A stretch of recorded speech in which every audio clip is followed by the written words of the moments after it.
Bak 13 manata. Gizlər 13 manata. Ama bu yaxşı atdırma olanlar. Bak qarası ilə ağı. Bak 13 manata. 45 razmerə qədərdir. Hamısı var. Qara rəng, ağ rəng. Bak gəblər. Rəng əksik. Bu illərin gizi moddan salmışıq da, yəni qiymətin moddan salmışıq da, belə qısması bax. Altlığı yaxşı olandandır, silikonu yaxşı olandandır, bax. Bax belə də, bax belə yumşaqlığı da var. Bu 13 manatlıq variantı. İçində də masaj var. Bir də yalnız və yalnız bizim mağazada olan yizi var ki, iki rəngli yizi. Bax, bunlar başqa bir şeydir, tamam başqa bir şeydir. İki rənglidir bunlar. Cəsi bax.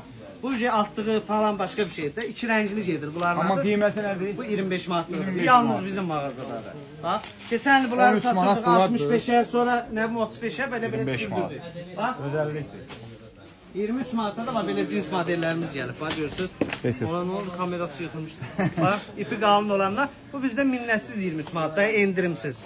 Belə qiymətə verir. Bir də Loropianaların birəbir orijinalı ilə eyni olan. Bax, QR kodunla da vurursan, bunlar 40 manatdır. Bunlar amma orijinalla birəbir. Bunlar 17 manatlığı da var bizdə. Eyni oxşuyur amma bu da birəbir. Allah ucuz ətin şorbası.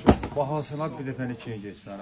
Geyinənsən gel bura zırladır. Bahalı malların da ucuzluğu buradadır, ucuzlu malların da ucuzluğu. Yəni 15 manata da var, 5 manata da var, 45 manata da var, Hər 60 manata. qiymətə var ya, amma ən gözəli gəlib belə bir dəfəni alıb getməkdir. Həmişə gəlsin. Hə, gəmişə gələcək ya.